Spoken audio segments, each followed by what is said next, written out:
In this video, I want to talk about Kaizen.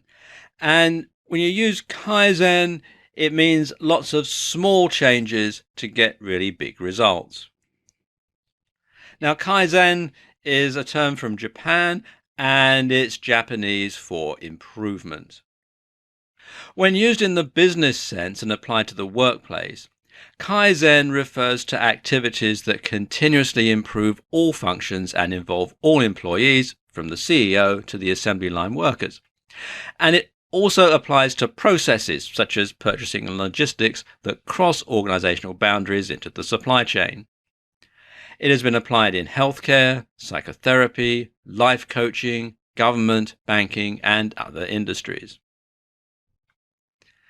And the cycle of Kaizen activity can be defined like this: plan, do, check, act.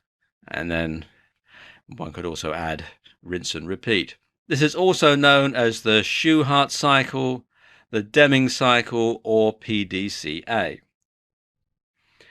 And basically it means that what you have are, well, there's basically two cycles to all this.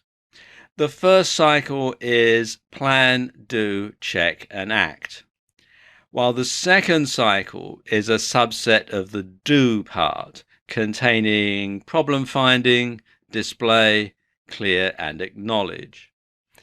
And these are part of the Kaizen method of quality control, and it's also used in what's come to known as the Toyota way. Now, the Toyota way, or the Toyota production system, is well known for Kaizen. And this is where all line personnel are expected to stop their moving production line in case of any abnormality, and, along with their supervisor, suggest an improvement to resolve the anomaly, which may initiate a Kaizen. So when something goes wrong, everybody stops, they all get together, solve the problem, and then they start up again using the new method. And it's a continuous improvement. If somebody can think of a better way of doing something, they test the hypothesis and then they act on it. And it's not like in a lot of companies where the boss tells you what to do and you do it, even though you might be able to see a better way, and the boss says, no, shut up and do as you're told. That's not the way that they do it. And of course, it obviously works better because Toyota is a very, very successful company. So how can you implement Kaizen into your life? Well, there are a few ways that you can do this. One thing that you could do is cut out the coffee that you buy on your way to work in order to save more money. I mean, I don't know how much a cup of coffee costs from a coffee shop where you live, but it's generally a great deal more expensive than it is making your own coffee. So cut out the coffee you buy on your way to work, save the money, and then you can put that savings towards the cost of your next holiday or the deposit on a new car.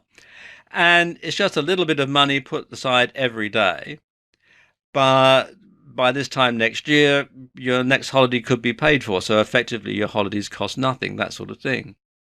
Something else that you can do is go to bed 10 minutes earlier. Now, 10 minutes is nothing, but it's over an hour's more sleep every week. Or how about investing in a robotic lawnmower? Now, it's a small thing for sure, but it makes a big difference when it means that your lawn always looks tidy and you never have to waste time mowing it. Something else that you can do if you're a creative person and you write things, then writing your next book one chapter at a time, or even 1,000 words at a time. And some of the greatest works of literature have been published this way. For example, many of Charles Dickens' novels, and in particular some of his early works, were actually published originally as articles in Strand magazine.